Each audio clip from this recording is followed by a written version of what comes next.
Welcome everyone to this week's episode of Dad's on Wrestling in full hockey mode today because as you're watching this, maybe? I don't know. It depends when it goes up while we're gone, pretty much. It is going up while we're gone. It's going while we're gone. So we are at the Kings Blues game or somewhere in that destination mindset. And Kings go win. Kings go. That's right. Go Kings go. I need to rinse my mouth out after saying that. Oh, shut up. You here wearing blue. Jay's family's from St. Louis, so he's going to be torn between two lovers here, feeling like a fool type situation. But it's all good because I want to personally thank the Kings and Popcornopolis and Bailey, apparently. Yes. And Bailey is awesome. And the good folks at Kings Talk and the producer there for the wonderful box of Popcornopolis that we got for me winning the trivia contest. Which is now down to one bag. Down to one bag after 3 days. We love our Popcornopolis up in here in the Casa de 18 studios. And you should too. You should too. And the cell phone works. So on the way home, if I get Kings Talk on somebody's radio, I'll be all over that. There we go. Alright, so thank you, Popcornopolis and the Kings. Now that we've got the shameless plug out of the way, yes. Like Jeff said, welcome to Dad's on Wrestling. This is episode 69, dude! Okay, anyways. And we received a question posted on our YouTube board from Michael John Falsey. Is that how you say his last name? It looks like it. Michael John Falsey asking us to do a show where we display our title belts and discuss the best match that we ever saw that belt defended in. Which is funny he asked that now, because if he'd asked that about a year and a half, 2 years, even further ago, this has been like an hour show with this guy. So, but we are down to what we have. And I think we said I'm going to go first. Cause you have 4 belts. You got 3. I have 3, but one of yours is one that I used to own. So. And one of yours is one I used to own. So there we go. So it checks and balances. All right. First one I'm going to talk about is the belt that was formerly the WWE Undisputed Championship, then became simply the WWE Championship in summer 2002 upon the next big thing, Brock Lesnar signing exclusively to SmackDown, as we all know. Mm-hmm. But my favorite match has nothing to do with Brock Lesnar. Although the Brock Lesnar Kurt Angle matches were pretty sick. Yes, they were. And it has nothing to do with Eddie Guerrero, although the Eddie Guerrero matches with the title were pretty sick. It has nothing to do with John Cena, because John Cena had the belt for like 2 weeks. Yeah. Yeah. And he only really had like one major match for that belt. Yeah. Just the one where he won it. Yeah, and then he won it back at Judgment Day that year in a bloodbath.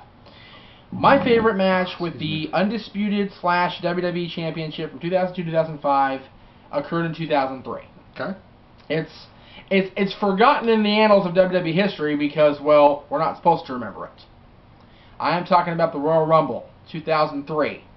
Kurt Angle successfully defends against he who must not be named, Chris Benoit. Great match, great story. Both men get a standing ovation. Benoit more so because he was left in the ring after Angle beat him, and Benoit gets the big standing O from the crowd. And arguably one of the last big moment Benoit had before he won the championship the following year. Yeah. Great story on that match. This belt I actually used to own. I ended up selling it a couple of years ago because, you know, fatherhood took its toll and I needed money. Mine did not have the fancy personalized nameplate. It was just blank. At the time I sold it, it was autographed by Mick Foley, Kane, The Big Show, and Stone Cold Steve Austin, who arguably 3 of those men should not have signed that belt. Only The Big Show should have, because he actually held that version of the belt. But my logic is that is the WWE Championship, and if you trace the lineage, like we're going to do with some of Jeff's other belts, which we're going to do here in a minute. Stone Cold was WWF Champion, Mick Foley was WWF Champion, Kane was WWF Champion. All those evolved into this.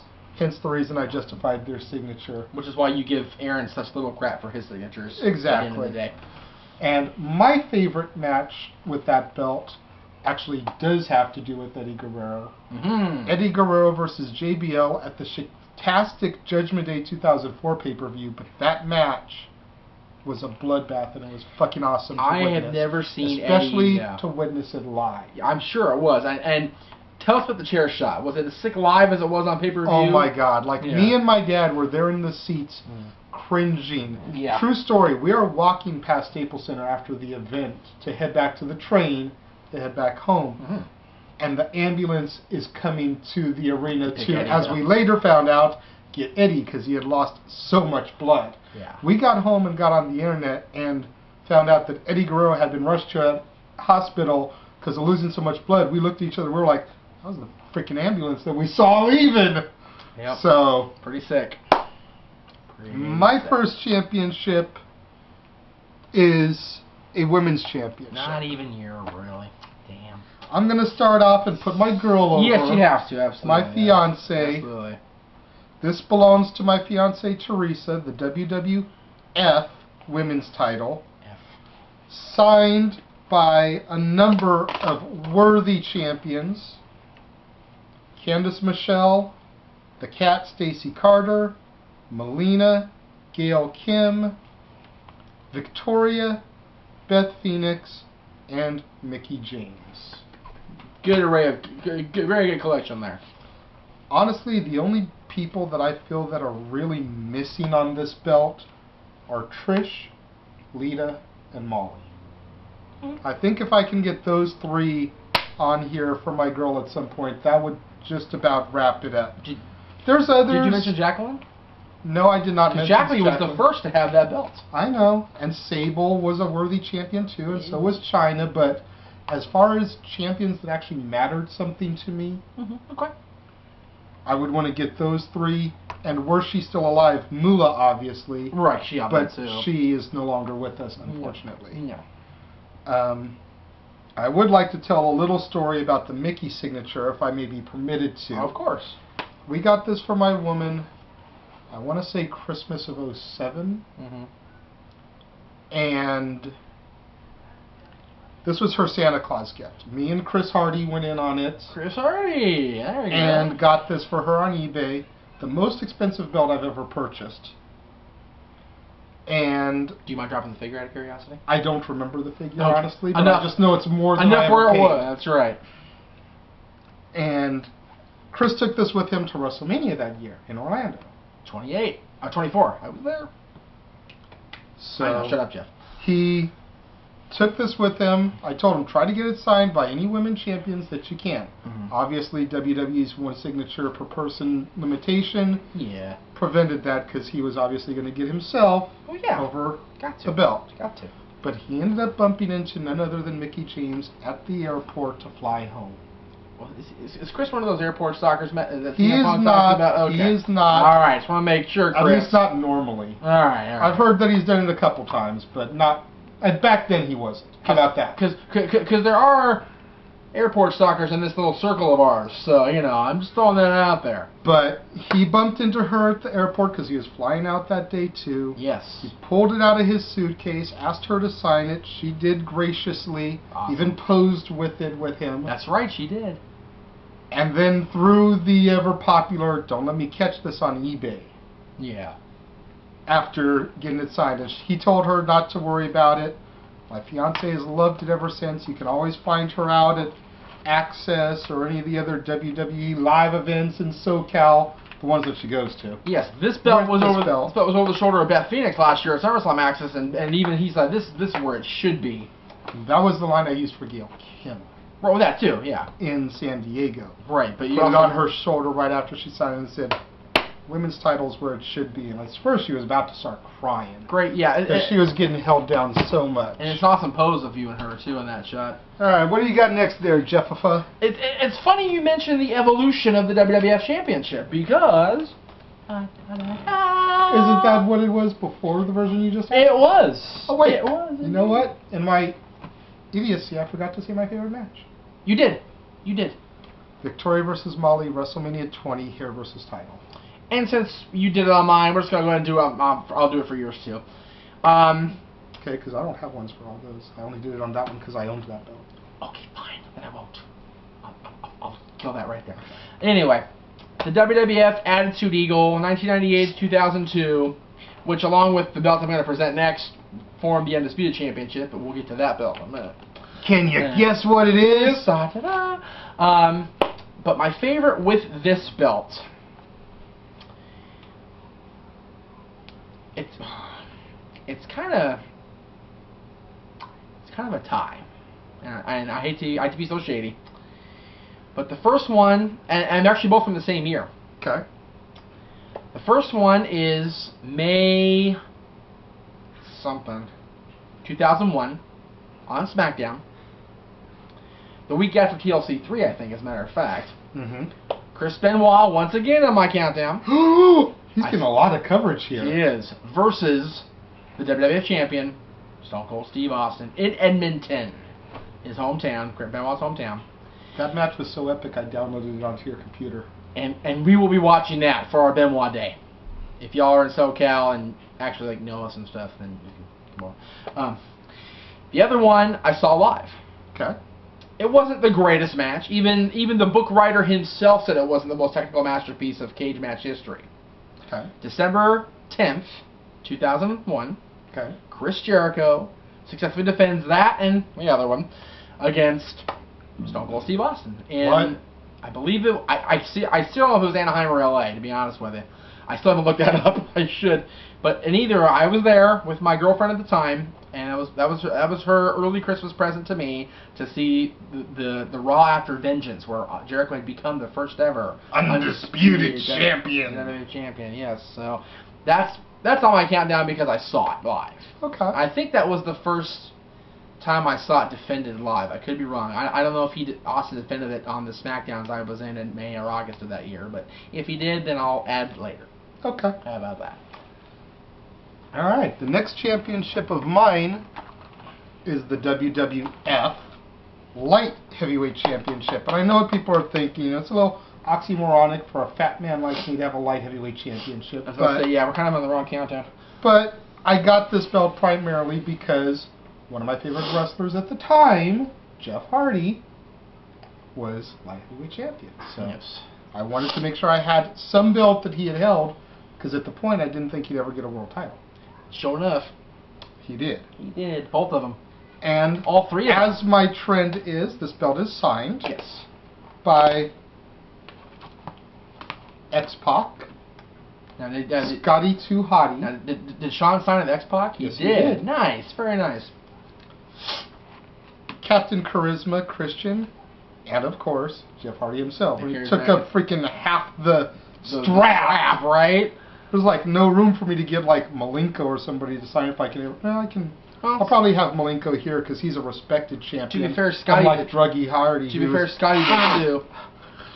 Yeah, to be fair, Scotty took up half the strap too. If you look. Yeah, but he's actually got a whole name, Scotty 2 Hotty. Yeah, Jeff Hardy is his full name. Yeah, he's freaking like drawing shit too. Jeff Hardy. $75 on eBay. Nice. Not signed. Not signed. Very good. Hence the reason I said the women's is the most I ever had to pay. Well, yeah, $75 is a steal. Especially I don't remember. WWF. I don't remember the exact price for the women, but I know it was close to what, about $2. Damn. For women, and you figure those belts retail for about $250 brand new. At the time, they did, yeah. At the time, but you remember, and also you remember the WWF ones were rarer. This is true. So you got lucky even there. Best match I saw this defended in was the very first match I ever saw it defended in. It was on tape. Mm-hmm. WrestleMania 14. Mm-hmm. Aguila versus the defending champion Taka Michinoku. Aguila, the future Papi Chulo. Who also is the future S.A. Rios, who introduced the world to Lita. Who ties in the other belt. At least on the mainstream level, because some of us had seen her in the old ECW as Miss Congeniality. Yeah, but there you go. The belts tie together. The belts tie together. See? There we go, baby. All right. Because they did have that belt at one point, too. Yes, he did. All right. Now, my belt, the next belt, ties into the one I just showed, as I said. It actually ties into your last belt, but we'll get to that segue when we get to it. Boom! Big gold, baby. I love the big gold. It's one of the classic championships. Every indie fed, has used this, I think, at one point or another, because all it says is World Heavyweight Wrestling Champion. There's no WWE logo here like they have now. None of that stuff. It is a good belt for an up-and-coming indie promotion to get a hold of. If they can find the WCW version that doesn't have a logo. Yeah. High spots. High spots in eBay, baby. They have, and this is the Alliance Edition. The gold is shinier. It's pretty. Another tie. It's a three-way tie, but it's not really a tie because it's the same two guys in all three matches. I think I know who you're going to talk about. Can I? Ricky Steamboat and Ric Flair, the '89 series. Yes, sir. Take your pick. They were all technical masterpieces. Yes. The one in Nashville, or whatever sound Tennessee that was in May of '89 was the best of the three, I think. But all three of them were fucking epic. Okay. So any of those three. But yeah, and my other favorite is the one I saw at the Jericho live because it was there live, and I actually saw. Did I see?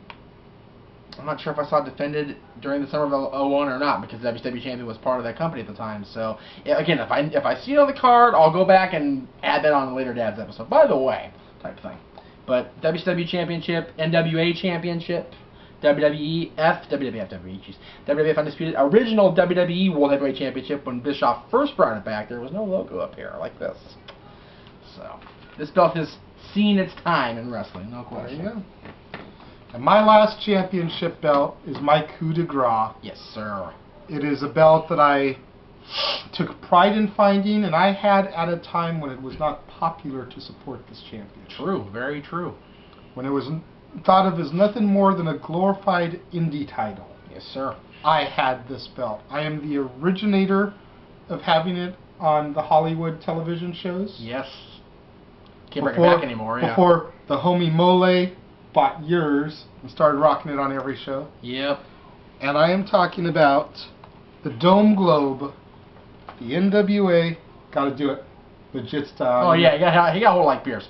NWA World Heavyweight Championship. Not just Pierce, but Flair, all the great champions. You know, have that little tuck under the arm, showing it off. Vanna White style, you know, get a little hand underneath it. It's very hard to do with these big belts because they're so freaking big. But, you know, that one's, you know, the legendary 10 pounds of gold, baby. There you go. And as always, signed, it's got Christian, Jeff Jarrett, AJ Styles, Scrap Iron Adam Pearce, Harley Race. With 8-time on there. King of Old School, Steve Corino. Colt Boom Boom Cabana. Dusty Rhodes, baby. And Raven, Nevermore. And on the back, the botched signature. Yeah. What's up, R-Truth. If I ever get to see him again, it's not a cattle call. I ask him to re-sign it as Ron Killings. Yep. But there it is, folks. My coup de grace. I think this was only about $125. Yeah, it was pretty cheap when I got it too. When I got it on eBay. Yep. All my belts came from eBay except for my Undisputed that I owned. My dad got that one from Shop Zone or High Spots when it first came out. You know, like $250, $300. Yeah, see, I got mine at Unforgiven Live, and then I got the other 4 that I had. I now have only 4 period through Replica Wrestling Belts. Dave Corin, I believe was his name. And then I got the Winged Eagle, which I will show you in a minute. Now I blew my spot. Go ahead. Go ahead. And, I can't really pick a match that I've seen this defended in. That was a great match. Mm-hmm. I could always, you know, be cheap and say the match I talked about on After the Bell. Yeah. Pierce and Cabana, because I was there live for yes. it. That was the first time I saw the NWA title change hands live. Mm-hmm. I'd seen it defended a few times from going to the NWA TV tapings. Right. But it was the first time I'd ever seen this belt change hands live. Yep. So I could go with that for sentimental reasons, but can you really think of a bad match that this belt was defended in seriously? No. Because at its time, before it became big gold, there was no bad NWA champion. No, and even with the big gold, except for like guys like Garvin, you know, there really wasn't a bad big gold champion either, truth be told, at the NWA championship. I used to have that belt too, so I'm going to go ahead and throw in my 2 cents. And I got to agree with you. There's really no, I mean, you talk about, you know, AJ bringing it to PWG and defending it in front of us. You talk about, you know, AJ and James Gibson, NWA versus Ring of Honor type champion. Oh my God. Oh my God. You've got the NWA TV tapings now. You got Pierce, Cabana, you know, Pierce, and you know what? I will say my favorite. I take that back because I made it a point. I told Mach 1, I will come when you bring an NBA championship in. When you bring an NBA championship in to defend, I will come to Mach 1 for the first time. And John brought it in. Adam Pearce, Johnny Goodtime. Okay. There you go. Just because it was my first Mach 1 show, which Mach 1 has since become such a big part of our lives. And they are coming back April April 21st. 21st. Not, despite what the Undertaker says, it's not WrestleMania. It's Mach 1. Yes, Undertaker was putting over Mach 1 Wrestling. Because Undertaker's awesome. He is the dead man. And so is that promo. But Pearson, good time. There you go. And go ahead and talk about your coup de grace. Since I blew it, yeah, seriously. I am not ashamed to admit, when this was waiting for me at home, when I came home from work that day, and it was in that big old box with the big old covering that I still have. This is the only belt I still have a freaking carry bag for. I cried. Because this belt was, Hogan, Flair, Brett, Shawn, even the Warrior back in the day. Savage. Warrior was champion when I first started watching. So. DiBiase for those 8 days. That's right. Reinstate it. Reinstate this with DiBiase. Andre the Giant held this for a cup of coffee, literally a cup of coffee. Shawn Michaels. He was the first person to win this belt. Yes. As a matter of fact, Andre was. I mentioned Shawn. Austin. Stone Cold was the last. That's right. And my favorite match I ever saw this defended, there were 2. Okay. Both live. Okay. It's a cheesy match. It's a horrid match. I wouldn't recommend this to any pure wrestling fan at all. But Hogan versus Slaughter in a Desert Storm match. It's basically anything goes. No holds barred type situation. Hogan came out in full camouflage gear. With a freaking gas mask type thing on and everything. It was crazy. It was madness. And then you had, before the Iron Man match became popular, on the house show circuit in 1994, when Bret and Owen were feuding at the Great Western Forum. Okay. Can you believe that? Bret Hart, Owen Hart, in what was called a marathon match in the summer of '94. I saw it with my good friends at the time. We missed part of it, but not enough where I didn't see the awesomeness of the match overall. So those are my 2 favorites. And I went 2 and 3 favorites, and I cheesed out, but whatever. I don't care. This is my baby. This is my favorite. When I go, this is going with me. For sure. Fair enough. So, what do y'all think? Post video responses. Show us your title belts. Yes. And tell us your favorite matches with those belts. And thank you to Michael for the suggestion. Yes. We appreciate the love of the show and the idea for the belts.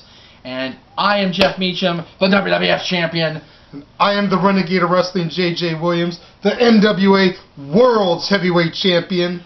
And we're Cheese-tastic. We are the dads. And we will see you on episode 70. Yay.